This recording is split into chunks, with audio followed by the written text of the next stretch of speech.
Greetings, Starfighters.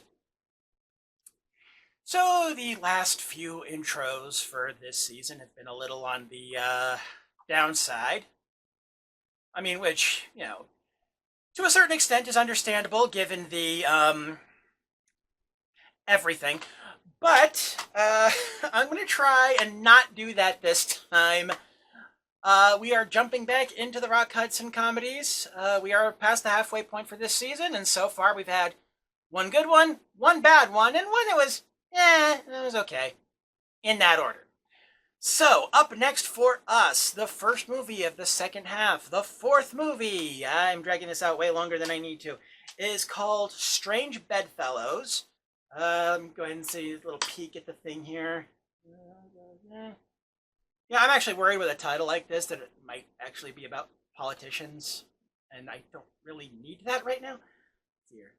Executive, okay. Oh, God.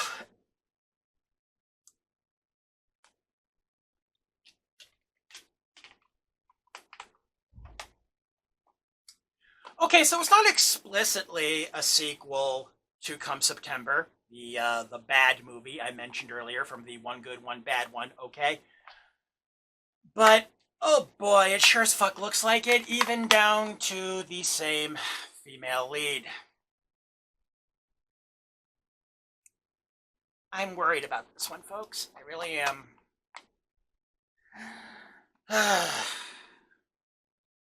Strange Badfellows. Pray for Mojo. I apologize in advance for how this episode might sound, but it is 104 degrees right now, so I am leaving the office door open. Anyway, I have now watched Strange Bedfellows from 1965, and good God, I wish I hadn't. Plot summary courtesy of Letterboxd. After a hasty wedding, Carter and Tony find that they disagree on everything. They separate, and 7 years later, on the eve before their divorce, meet again and spend the night together. Reality sets in when morning comes, and they begin arguing again. Once again, divorce proceedings are on, until Carter finds out that an important promotion hinges on whether he's married. Okay, so the good news is, despite sharing the same lead actors playing a couple as Come September, plot-wise, this is a totally different movie. Worse, but different. For starters, this one takes place in England, according to our narrator. Yes, we get a narrator for this one, folks. Or at least the very opening of the movie before the title sequence does. We see how our main characters meet, with Tony accidentally painting Carter's face while engaging in vandalism to protest against animal cruelty, though the narrator says simply she was a painter. Narration and visuals not matching is a time-honored tradition in comedy, so this isn't necessarily a knock on the movie. I just personally didn't find the scene funny. But, humor is subjective, so I will not knock the movie for that. I'm going to be knocking the movie for a lot of things, but not for that. Yeah, not to bury the lead, folks, but... okay, so I'm not going to say... No. Save that for the final verdict section, Brian. The opening scene continues with no sound apart from the background music and the narrator, and it occurs to me this might be the longest time I've seen a movie from this time period go between the start and the titles. 2001: A Space Odyssey. And of course, after their very short marriage, we're still in narration mode by the way, we get some Middle Eastern stereotypes. Though I've honestly seen worse in more modern movies, so I'm not going to dwell on it. The punchline for this scene is the Arabs drive away in a car while the white guy rides off on a camel. Yeah, in a better movie that probably would have made me laugh. And at 5 minutes in, we finally get the opening credits. And we are keeping the narrator, apparently. If I used clips from the movie I cover on my show, I'd be starting to feel redundant right about now. We learn that a PR guy is being sent to prevent the divorce that it took 7 years to file for, with, we're told, no contact during that time. The PR guy during this scene utters the line, "No more gay married bachelor," and well, there's a line that certainly took on a different meaning a few decades after this movie came out. We also get a title drop. So PR guy tries to convince Carter to stay married for just one more month until after a board meeting. We go to the first meeting with the divorce lawyers, and of course Carter and Tony are checking each other out because there's no movie if they just go through with it as intended right here. Yada yada. This part goes on longer than I think is necessary, but maybe it just feels like that because I'm watching this movie later in the month than I should have. And the thing is, I don't like either of these people very much, so I could not care less if they stay together or not. They hook up, they fight again, then Carter tries to convince her to just pretend to still be part of a happy marriage for 10 days until he can get a promotion, and I'm not even a third of the way through this movie yet, and I'm telling you right now that if I wasn't watching it for the show, I'd have stopped by now. The things I do for you people, and you almost never leave likes or comments. I'm sure me insulting you just there totally will make more of those happen. There's a whole thing with a three-way cab chase that is nowhere near as exciting as that might sound. There's a meeting about a statue or something. There's a scene that I think might have been an allusion to Rock Hudson being in the closet at the time, yada yada. My first actual laugh of the movie is the sound of a kind of pervy Italian sculptor getting punched, off screen sadly, and this is more than halfway through the movie. There's a whole thing about reenacting Lady Godiva's naked ride through Coventry. The movie seems to be taking a pretty mocking tone towards people who oppose censorship of sexually provocative art. Carter concocts a plan to try and get Tony out of the country because the Godiva ride would be at the same time and place his boss is going to be giving a speech. There's a lot of, I was going to say gaslighting, but that might be overstating it. A lot of lying, though, for sure. So much lying. So many of these movies rely on lies. At least has anybody seen my gal manage to actually be funny in spite of all the lying? Okay. So there's a whole other thing with another flame of Tony's, and I guess I should have been talking about him, but I don't care. I really don't. Look, we're in the final 30 minutes here. Let's just soldier through this. More lying, the other guy pretending to be MI5, Carter pretending to have a nightmare, which makes sense in context, but is still stupid.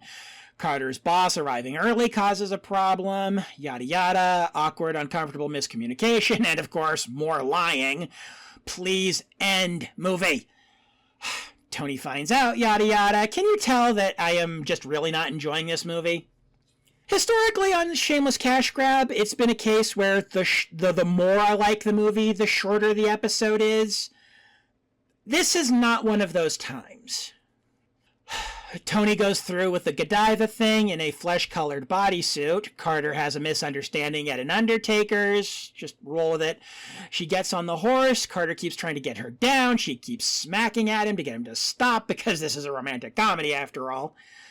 They're arrested. He gives a speech. She loves the speech. They decide to stay married. The end. Thank fucking Christ. Random thoughts I had while watching the movie. The way I sped through this. God damn. Okay, so the scene where Carter and Tony sleep together, I'm just going to leave that blunder in to pad the runtime. The scene where Carter and Tony sleep together for the first time in 7 years would look like the lead up to a rape scene if you just changed the music. 2. This may be among the most, if not the most, overtly conservative films I have ever watched for this show. 3. Honestly, the number one thought I kept having while watching this movie is, I hate this. Final verdict! Oh my god, I got to the final verdict at only 9 minutes into the recording. That never happens. Come September is still bad, but holy shit, this movie makes me feel like I was being unfair to that one. As toxic as the main couple from that movie was, they would tell Carter and Tony that they should just break up. I have seen spy movies with less lying being done to move the plot along. The only reason I gave this 1 star on Letterboxd instead of a half star is because a couple of gags managed to land, though pretty much by accident given how the rest of this turkey was put together. Oh boy. Yeah, honestly, the main reason this episode's going to be as short as it is relative to the Come September one is a lot of the problems I had with this one were the same as with Come September. with the deeply unlikable couple and the the pointless lying. And it's like, again, you can have a comedy based on lying that still kind of works. I mean, we had one that opened this freaking season, but good. That one and this one, and to a lesser extent, man's favorite sport. I mean, that one was just kind of mid, but that one also had a lot of lying. But this is just so bad. So bad. All the subplots are completely different, so this is not an identical movie. They're pretty much already married when we meet them, unlike Come September, where they don't get married until the end of the movie. But I honestly feel like a lot of the things I could say about this movie would just be retreads of what I said about Come September. And, I'm not above the occasional redundancy, but, even I have my limits.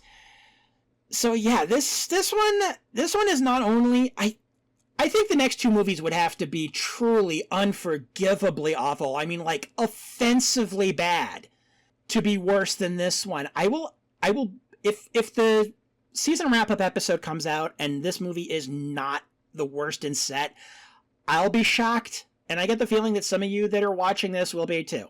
Especially if you watch this before the season wrap-up. Because I don't know when it is when you're watching this. You could be watching this in like 2026 or 2027 for all I know. But yeah, this one, this is in the gutter with movies like My Mom's a Werewolf, Vampire Happening, Streets of Blood, The Little Unicorn. It is just awful. I don't know that I have had... Okay, well, yeah, no, I have had more unpleasant times watching movies, but I have not had such an unpleasant time watching a movie that was meant to be a comedy and that is this colorful. I mean, a lot of the movies I hate kind of tend to be a little dreary on the color palette side. I mean, The Little Unicorn wasn't, but, that having bright colors certainly did not help. But, yeah, this is just, oof. I'm not going to say this is the worst movie I've watched for this show because I just don't think that that's true, but we are definitely in the bottom 5. And sometime in season, it won't be next season, but I think season 14, if I decide to do a season 14, that's kind of going to depend on how the rest of the year goes. But if there's a season 14, we'll hit 100 movies in that. And yeah, this one is bottom 5, definitely. Yeah, I'm just rambling at this point, and part of it is the heat, part of it is YouTube is favoring longer episodes these days, unless you're explicitly producing shorts, but that's a whole other conversation I don't want to get into. So tune in next time on Shameless Cashgrab, and we will be looking at a movie called A Very Special Favor. Have fun, stay safe.